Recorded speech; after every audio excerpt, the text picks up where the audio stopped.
Nah, di kesempatan kali ini di pokok bahasan yang akan saya ulas ini ada 4 pokok bahasan. Yang pertama yaitu pengenalan jabatan fungsional, kemudian yang kedua jabatan fungsional pada Mahkamah Agung, terus yang ketiga model penilaian angka kredit dalam jabatan fungsional. Dan yang terakhir nih, keistimewaan nih dalam jabatan fungsional nih. Apa aja sih keistimewaannya nih? Nah, mungkin teman-teman harus tahu nih, enaknya dari di fungsional nih, ada keistimewaannya. Mungkin bisa masuk lah ke materi pertama, pengenalan jabatan fungsional. Ya, next. Nah, tadi kan udah dijelasin nih sama teman-teman kita nih, Mas Hanan, Mas Dede, tentang jabatan itu sendiri ya. Nah, kalau kita ketahui jangan di sambutan juga dari Ibu Kepala Biro Kepegawaian, di dalam sambutannya, nah itu teman-teman ini harus mengetahui atau memahami jabatan kita ini ada di mana nih, dimuat di Undang-Undang ASN. Nah itu teman-teman bisa unduh nih, mumpung lagi online kan, sembari googling, apa sih itu Undang-Undang ASN, Undang-Undang nomor 5 tahun 2014 tentang aparatur sipil negara. Kemudian juga ada juga nih dasar dari jabatan fungsional selain di Undang-Undang ASN, ada juga di PP nomor 11 tahun 2017. Dan sebagaimana diubah juga di peraturan pemerintah nomor 17 tahun 2020 tentang manajemen PNS. Nah ini teman-teman sobat CPNS wajib nih mengunduh nih, isi di dalamnya harus dipelajari nih, karena itu semua kaitan ASN. Tentang jabatan fungsional juga ada di muat situ. Termasuk ini jabatan fungsional ini terdiri dari 2 kategori. Kategori keahlian dan keterampilan. Apa itu bedanya keahlian dan keterampilan? Kalau keahlian, dia itu syarat kualifikasi pendidikannya minimal S1. Nah, dari berbagai. Adapun kalau jurusannya nanti dilihat dari berbagai jabatan fungsional ya, yang ada ditetapkan. Kalau keterampilan, dia itu minimal D3. Tapi sebelum di Undang-Undang ASN nih, contoh, itu bisa dari SMA. Dari SMA dulu ya Pak. Sebelum tahun 2014 nih. Nah setelah 2014 masuk ke 2017 dengan adanya PP 11 itu tahun 2017, sebagaimana dibuat di PP 17 tahun 2020, itu sudah nggak bisa, harus dari minimal pendidikan D3. Nah ini syarat ininya. Jadi keterampilan yang pemula tuh, yang 2A itu kan ya, nah itu nggak bisa lagi dari SMA. Rata-rata sudah kualifikasi pendidikannya minimal D3, ya, sudah diperbarui di jabatan fungsional. Mungkin bisa next. Untuk jabatan lain nanti bisa dibaca ya. Ini perbandingannya mungkin nanti bisa dibaca juga ya di slide.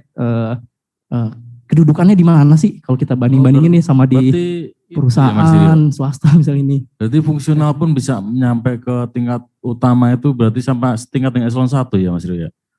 Enggak setingkat eselon 1 sih, kalau di stratanya di eselon 2. Cuma kalau dari usia pensiunnya bisa lebih dari eselon 1, bisa 65 tahun. Ya. Ini keistimewaan jabatan fungsional, tapi syaratnya yaitu ada nggak formasinya nih. Nah tentunya kalau mau sampai pangkat puncak, biasanya sih formasinya ada di pusat. Jadi teman-teman nih bakal bisa ditarik nih. Institusi membutuhkan, Mahkamah Agung membutuhkan peran dan kehadiran teman-teman nih untuk membantu kinerja organisasi. Itu biasa kalau ahli utama rata-rata di pusat. Oke, mungkin bisa next. Nah, ini kalau jabatan fungsional, tadi kan saya sudah minta unduh, coba Undang-Undang ASN, PP 11, di situ ada penjelasan jabatan fungsional itu apa. Sekelompok jabatan yang berisi fungsi dan tugas berkaitan dengan pelayanan fungsional yang berdasarkan pada keahlian dan keterampilan tertentu nih. Jadi cirinya fungsional itu dia punya keahlian yang level ahli. Adapun yang level kayak D3, D3 itu keterampilan tertentu. Jadi tentunya harus punya skill. Di bidang apa? Bidang apa aja? Ada yang di keuangan, di jabatan fungsionalnya ada peranata keuangan APBN. Kalau yang keterampilannya, kalau yang di keahliannya analis pengolahan keuangan APBN. Nah kalau di IT ada peranata komputer. Nah itu dia harus punya keahlian di IT, kemampuan di IT. Nah adapun kalau pejabat fungsional itu kedudukannya di mana sih? Misalnya saya ada di sub bagian kepegawaian, misalnya Portala. Nah itu dia di mana? Ya itu bisa SKP-nya kalau dia masih pangkat 3A, 3B, atau 3C, tapi asal pangkat atasan langsungnya masih lebih tinggi, itu bisa sampai di eselon 4, atasan langsungnya. Jadi kedudukan pelaksanaan tugasnya diawasi oleh eselon 4, bertanggung jawabnya. Nah, adapun atas pejabat langsungnya ya bisa sekretaris atau eselon 3 yang ada di Satker. Seperti itu. Kemudian berjenjang nih. Ya, gimana? Pejabat administrator berarti ya kalau yang di eselon 3 itu kalau emang mungkin pangkatnya udah 3C atau 3D, yang muda bisa. itu berarti mungkin harus ke administrator atau sekretaris. Iya, tergantung. Dia Pangkatnya. kalau sejajar ya, misalnya ini. Tapi masih bisa juga di pengawas di eselon 4. Dilihat dulu, kalau atasan langsungnya lebih tinggi pangkatnya, berarti masih bisa. Naik lagi ya. Iya, di SKP-nya, penyusunan SKP ataupun PKP. Nah, kemudian bisa next.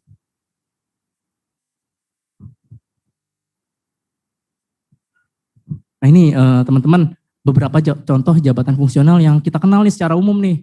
Nah mungkin teman-teman CPNS banyak yang nggak tahu nih sebenarnya penghulu itu jabatan apa sih misalnya itu di Kementerian Agama itu atau berada di KUA.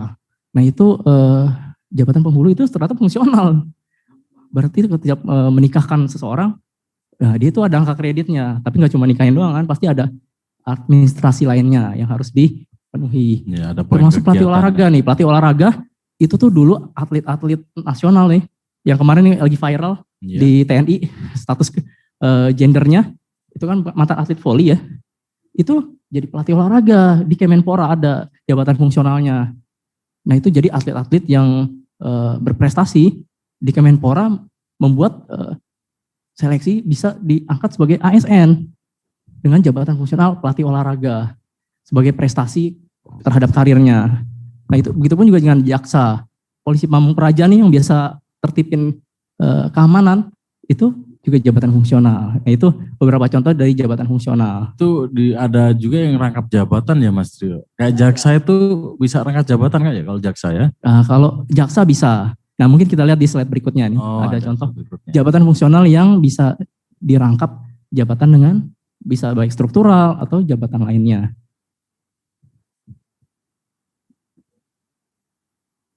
Nah ini tadi sudah dijelaskan ya tadi bahwa jaksa itu bisa dirangkap. Selain jaksa ada diplomat juga dan perancang nih yang merancang peraturan perundang-undangan tuh itu juga termasuk jabatan fungsional yang bisa rangkap. Jadi ketika seorang jaksa dia juga menduduki jabatan administrator eselon 3 atau mungkin pimpinan tinggi eselon 2 atau mungkin eselon 1 bisa merangkap sebagai jaksa. Jadi direktur, bisa, ya? jadi jabatan di kejaksaannya sebagai direktur apa misalnya penindakan atau apa. Nah itu dia bisa juga bertugas di persidangan sebagai jaksa. Nah itu enaknya rangkap jabatan. Sebelum ini peneliti bisa termasuk jabatan yang bisa dirangkap juga.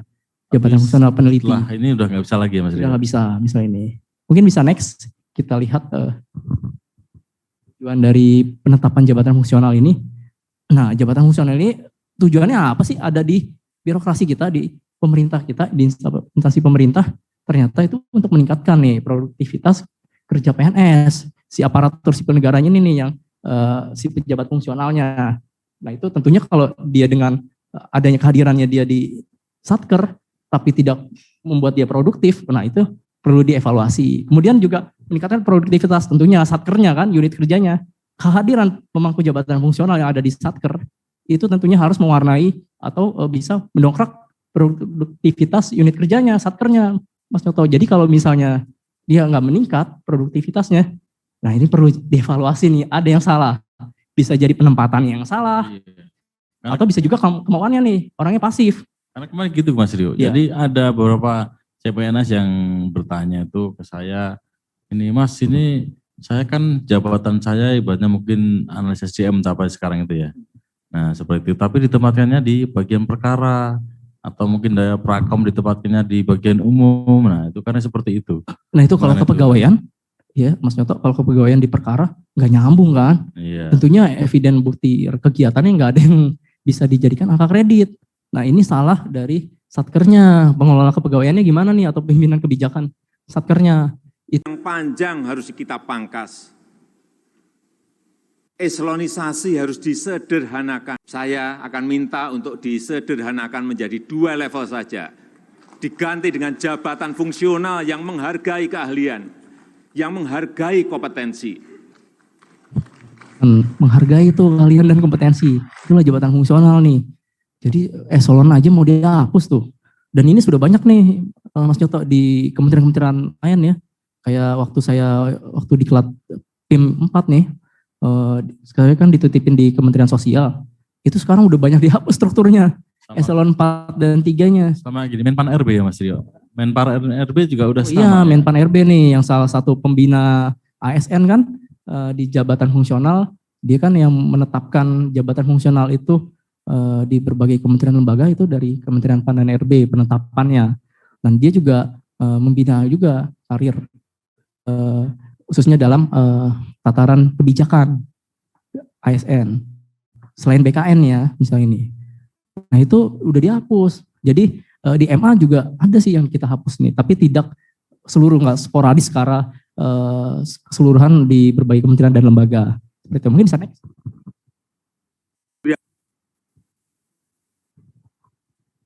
Nah ini teman-teman karakteristik pejabat fungsional nih. Karakteristiknya ya tadi kan udah jelasin nih dari definisinya bahwa pejabat fungsional dia memiliki keterampilan atau keahlian tertentu. Tadi kan Pak Jokowi bilang yang menghargai keahlian, yang menghargai kompetensi. Nah tentunya seorang pejabat fungsional dia punya kompetensi di bidangnya. Baik itu di bidang keuangan, bidang IT, ataupun bidang perencanaan, dan lainnya. Banyak bidang. Di bidang kepegawaian juga bisa. Kayak analis kepegawaian yang nantinya berganti nih. Yang mungkin dari kearsipan. Kearsipan juga bisa. Jadi dia harus ahli di bidangnya tersebut, bidang JF. Nah selain itu juga pelaksanaan tugasnya dia mandiri. Ketika mengumpulkan angka kredit, dia nggak bisa misalnya disuruh sama atasannya, kumpulin angka kredit, baru ngerjain, nggak begitu, salah kaprah. Jadi mandiri itu dia harus tahu apa yang harus dia capai dalam meraih angka kredit. Nah dia harus memikirkan nih pangkatnya, jenjangnya, dan juga formasinya di satkernya. Kadang satkernya ini bisa jadi belum membuat formasi nih. Ketika saya mau misalnya naik jenjang nih, pemangku jabatan fungsional, totalnya formasinya nggak ada. Ya makanya harus dilihat. Nah kalau nggak ada gimana? Dia bisa pindah ke satker yang lebih tinggi. Oh, iya. Misalnya yang berada di kelas 2 nih. Beda kelas 1. Itu sudah ada aturannya. Jadi bisa berkarir, bahkan bisa sampai ke pusat. Yaitu yang sampai ahli utama tuh, dia utama rata-rata biasanya di formasinya di pusat, di MA pusat. Baik itu di MA-nya itu sendiri atau di lainnya. Seperti kayak Widya Iswara tuh yang pertama kali cover pertama kita tampilkan. Ujian itu utama juga. Yang iya ahli utama. Di MA sudah ada ahli utama, tapi baru 1 orang. 1 orang ya. Pensiunnya 65 tahun loh. Teman-teman ngalahin eselon 1. Lain juga swasta, pegawai swasta. Setingkat pensiun hakim tinggi atau apa itu 65 itu Mas? 65 ya. Bukan 67 kan kalau hakim tinggi kan. 67 ya, berarti masih di bawahnya sedikit ya. Hakim tingkat pertama mungkin. Oh iya. Kalau yang tingkat bandingnya 67 atau pengadilan. Nah seperti itu. Nah selain itu juga dia harus kreatif. Nah tentunya dalam melaksanakan tugas pekerjaan, kalau nggak punya kreatif, nggak punya inovasi, akan tergilas dengan waktu. Dan selain itu juga fungsional, ada loh yang bekerja sama tim, bisa bekerja secara tim, itu contohnya kayak auditor dalam melakukan pemeriksaan. Kinerja di ininya ya, di keuangan itu, benar nggak nih outputnya sesuai, dan ada penyimpangan atau enggak. Nah itu dari tim tuh. Walaupun dia mandiri, tapi dalam mengumpulkan angka kredit untuk mencapai itu tetap mandiri, tapi kerja bisa secara tim.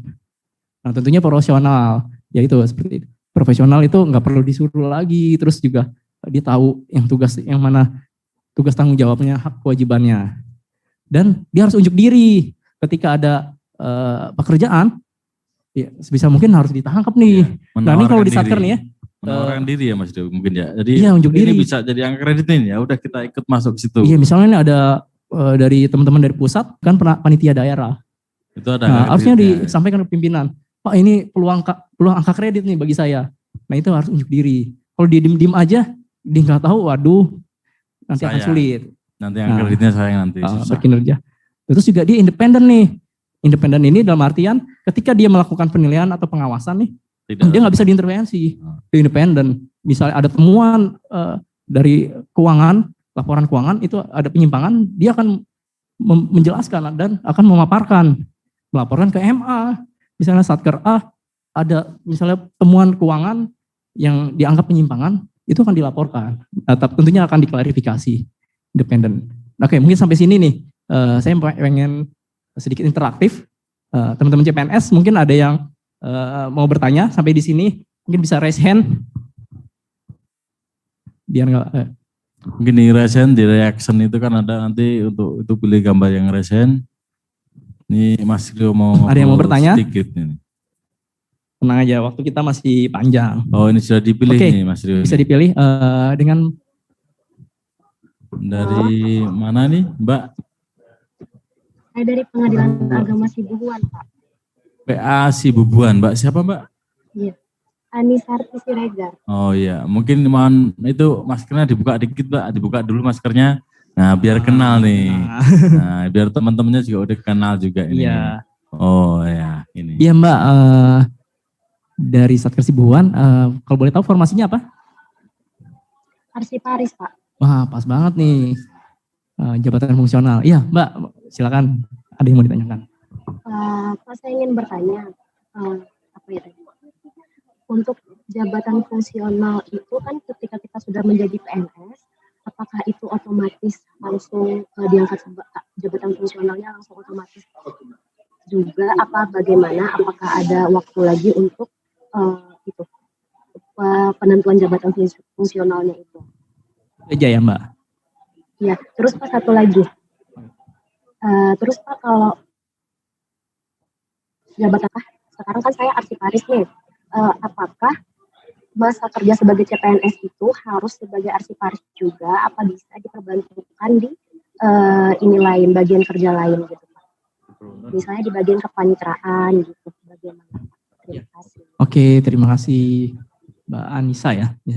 Ya, pertanyaan pertama, apakah setelah PNS langsung diangkat jabatan fungsional? Tidak serta-merta, Mbak, tetap harus ngumpulin. Jadi harus nyampein ke MA, ke Biro Kepegawaian nih, dicatat ya. Setelah latsar kan ada sertifikatnya tuh. Terus juga ada SK pengangkatan PNS kan. Nah itu kan makan waktu juga proses. Nah setelah terima, nah itu dikumpulin tuh, diserahkan kopiannya, disertai legalisir. Legalisir dari Satker, yang kepegawaiannya atau yang berwenang, jabat yang berwenang. Nah itu dilampirkan juga dengan evidennya, pekerjaan-pekerjaan selama setahun di Karsipan. Nah itu dikumpulkan untuk bisa menjadi angka kredit. Kan saat ini waktu diangkat belum ada kan angka kredit. Nah dasar angka kredit itu penetapan, nanti ada rekomendasi bunyinya di dalam penetapan angka kredit. Dapat dipertimbangkan untuk diangkat dalam jabatan fungsional misalnya arsiparis. Dan dengan angka kredit sekian. Nah dasar itulah yang jadinya kita bisa proses untuk penerbitan SK pengangkatan teman-teman semua nih. Yang khususnya yang jabatan fungsional ya, formasi jabatan fungsional. Jadi tidak serta-merta. Nah, kemudian yang kedua nih, apa Mas Nyotop? Tadi kan ditempatkan di tempat lain ya, Mas Yo. Iya, jadi masih kalau ditempatkan di tempat lain sebenarnya nggak masalah, masih bisa. Masih, jadi emang di situ kan selain sebagai tugas pokoknya di kantor, itu mungkin diperbantukan di tempat, mungkin di kepaniteraan atau di bagian umum, nah situ masih bisa semua. Cuma di situ Mbaknya harus tetap mikirin untuk masalah arsipnya. Karena di situ untuk kepaniteraan itu namanya berkas perkara kan harus ada pengarsipan. Nah, situ kan ada poinnya semua di situ. Nah, mungkin bisa Mbak ngambil yang di situ diarsipkan juga. Setelah putusan udah selesai, biasanya kan udah selesai putusan kan berkas selesai diarsipkan. Nah, itu kan bisa masuk ke angka kredit Mbak nanti juga. Ya. Jadi pokoknya selama mau di Satker itu selama masih ada 100, ijazah itu dinilai 100. Kredit. 100 kredit. Dan ada syarat lainnya itu SKPNS. Tapi kalau dengan ada sertifikat latsar, itu biasanya ada nilai angka kredit itu 2. Ditambah eviden lain nih. Eviden lain bisa lebih. Jadi bisa lebih dari 110. Bahkan mungkin bisa 118, 120. Kan lumayan tuh. Tinggal target tahun depan lagi kita mesti butuhin berapa. Kalau bisa dalam 3 tahun 150, teman-teman bisa mendahului teman-teman sangkatannya. Berarti nah, dia itu, dari luar biasa kan. Angka kredit waktu awal penetapan itu 100. Jadi dia mau naik ke 3B berarti hanya butuh 50. Jadi bukan diulang dari awal lagi. Ketika sudah mencapai angka 100, tinggal sisa kekurangannya. Seperti itu. Nah, seperti itu. Ini contohnya. Keterampilan juga sama. Aturan mainnya seperti itu. Nah, mungkin bisa next. Ini nanti dibaca aja ya. Jadi dalam angka kredit itu kalau kita membaca, itu ada 2 unsur. Unsur utama dan penunjang. Utama itu tugas-tugas kegiatan utama, kegiatan pokok yang harus dikerjakan nih. Termasuk di dalamnya utama itu ada pengembangan profesinya tuh. Ya kayak menulis karya tulis dan sebagainya. Dan kalau di penunjang itu biasanya itu kalau di PNS ya biasanya kan ada mendapat kalau udah 10 tahun masa kerja Satya Lencana, terus dia ikut seminar sebagai ikut jadi anggota tim penilai, itu unsur dari penunjang. Itu juga harus dipenuhi. Jadi seminar-seminar atau pelatihan-pelatihan itu harus dikumpulkan juga. Jadi kalau dari jenjang ini Mas Yuni, kalau dari jenjang keterampilan tadi ya, itu mau masuk ke jenjang ahli itu berarti harus kuliah dulu ya, S1 ya? Syaratnya karena lintas ini ya, jenjang. Dan juga harus ada tersedia formasi, Mas Contoh, di satker tersebut atau mungkin satker yang ada tersedia formasinya. Jadi kita mesti lihat di situ ada nggak ketersediaan formasi.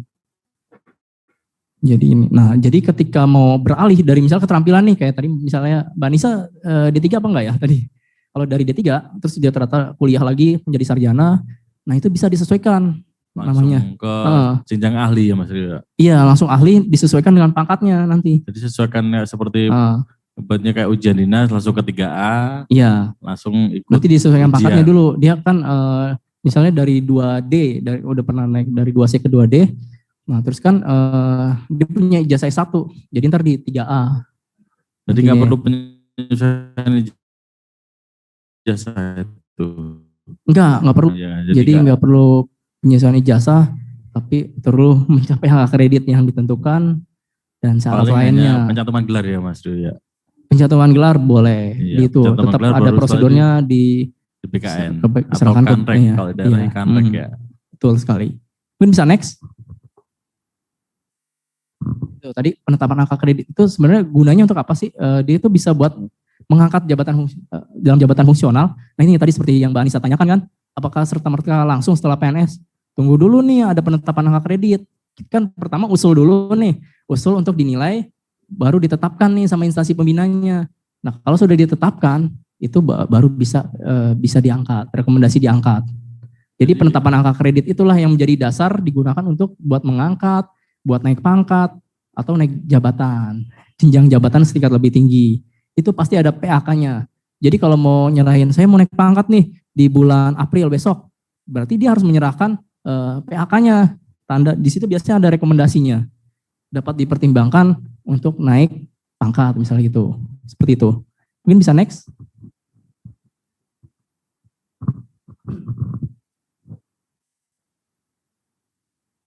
Tadi kan Mas Nyoto ada kenaikan pangkat sama kenaikan jenjang nih. Yeah, kalau di fungsional ini, kalau kenaikan pangkat, ya pertama ya harus memenuhi jumlah angka kredit nih. Yang tadi dari 3A kan 100, ke 3B 150 dalam jenjang ahli pertama. Nah itu membutuhkan angka kredit 50.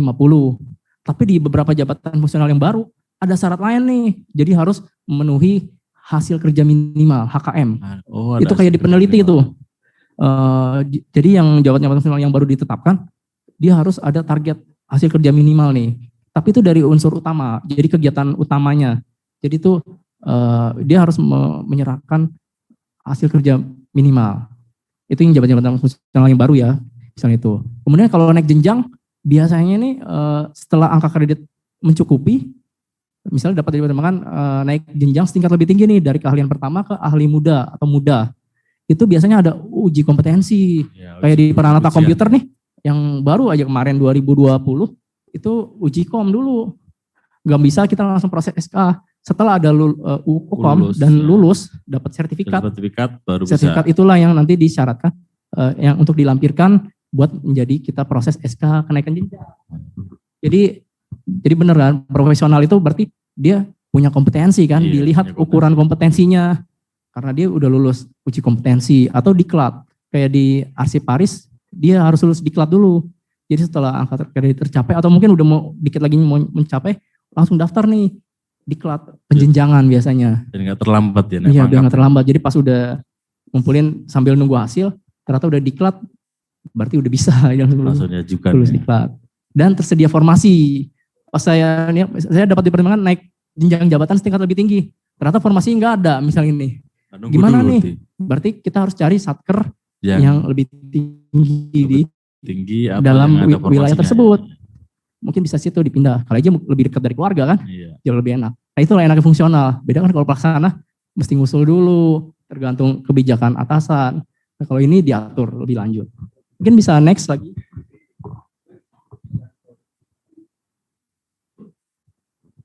nih Mas Nyoto dan teman-teman CPNS, jabatan fungsional itu sebenarnya jelas gak sih? Misalnya ini kalau ada yang bertanya, jelas banget jabatan fungsional. Dia itu diatur loh di situ. Kalau kita lihat ada diatur dalam undang-undang ASN juga ada, undang-undang lain. Terus juga peraturan pemerintah, peraturan presiden, peraturan menteri PAN dan RB, ada peraturan kepala BKN, ada lagi peraturan menterinya. Kalau misalnya itu jabatan fungsional ditetapkan oleh menteri ya, atau kepala badan, baik itu BKN dan lembaga misalnya kayak lembaga ARI atau LAN. Berarti udah kuat ya Mas Rio untuk jabatan fungsional? Iya, kuat. Jadi ketika ada misalnya pimpinan, misalnya emang apa sih jabatan fungsional? Ya Bapak nggak tahu, orang ada kok jelas undang-undangnya ada, peraturan pemerintahnya, dasar diterbitkan buat memperoleh tunjangan jabatan, itu biasa dengan perpres, peraturan presiden. Itu. Jadi gak usah khawatir nih teman-teman yang formasi CPNS-nya jabatan fungsional, dia itu emang mandatnya ada di struktur dalam kepemerintahan jabatan itu ada. So ini, oke mungkin bisa next. Manfaatnya nanti bisa dibaca aja ya, banyak sih sebenarnya sih kalau mau dijelasin, nanti bisa dibaca. Mungkin next lagi. Nah ini teman-teman mungkin saya minta agar dicatat ya di kertas. Ini beda nih, ini nanti akan ada kuis ya di akhir sesi. Nanti nih, ada sesi kuis nanti dari Mas Rio. Ada hadiahnya spesial pokoknya yang hanya ada pemenang aja nih, tapi untuk sesi ini ada dari Biro Pegawai Mahkamah Agung. Mohon dicatat itunya link tersebut. Kalau mau lihat saya ini jabatannya apa sih? Fungsional atau pelaksana? Karena jabatan fungsional dengan pelaksana namanya kadang mirip-mirip gitu. Hampir mirip. Ada peranata, ada analis. Bilangnya ini ternyata beda. Dicatat, dibuka. Nah itu dicatat. Nanti pas kuis nih bisa di sini. Iya, bisa dicek ya. Oke ya, sudah dicatat. Next. Dari kasih clue nih Mas Rio ya. Nah, iya, ini jadi biar nggak bingung nih nanti nih. Sudah dicatat ya. Nah, pengangkatan dalam jabatan fungsional itu kalau secara umum cuma ada 4 Mas Nyoto. Di Undang-Undang ASN, Peraturan Pemerintah nomor 11 tahun 2017, bagaimana diubah di Peraturan Pemerintah nomor 17 tahun 2020 tentang manajemen PNS, itu cuma ada 4. Pengangkatan itu dari pengangkatan pertama, perpindahan dari jabatan lain, pengangkatan penyesuaian melalui in-passing, terus pengangkatan promosi. Itu cuma ada 4. Apa itu pengangkatan pertama? Pengangkatan pertama itu yaitu teman-teman yang saat ini dari formasi CPNS nih. Dari awal formasinya ya, iya, formasinya dari awal. Warna oranye ya, paling bawah. Ya. Mungkin bisa diperbesar. Yang bertanya seputar jabatan fungsional, misalnya ada keluh kesah atau yang pengen ditanyakan, tapi nggak bisa melalui forum yang singkat ini. Ini bisa buka aja itunya linknya, nanti diisi di kolom pertanyaan. Nanti kita akan jawab. Ini dari bagian fungsional ya? Iya, bagian fungsional. Jadi dari bagian fungsional nih buat rekan-rekan nih, ada di situ linknya, nanti dibuka. Kalau memang mau menanyakan sesuatu mengenai jabatan fungsional yang mungkin di saat ini nanti nggak sempat untuk bertanya, dan mungkin kemang di situ nggak bisa, mungkin tadi yang di nomor WA-nya Mas Rio, itu nomor pribadi loh, luar biasa Bapak Rio nih. Sampai nomor pribadi kan diserahkan untuk biar rekan-rekan pejabat fungsional nih dan calon pejabat fungsional ini benar-benar bisa memahami semuanya. Jadi mari silahkan. Ya rekan-rekan CPNS tadi udah dicatat ya.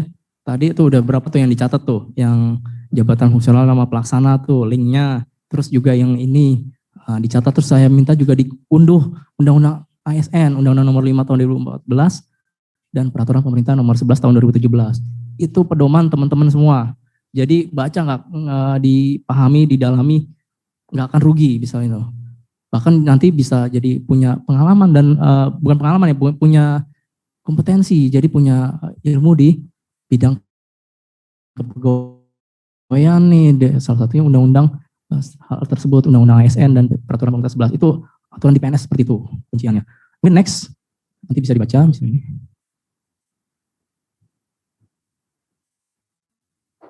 Nah ini kalau pemberhentian dalam jabatan fungsional ada beberapa ya, bisa ada 6, ada 6.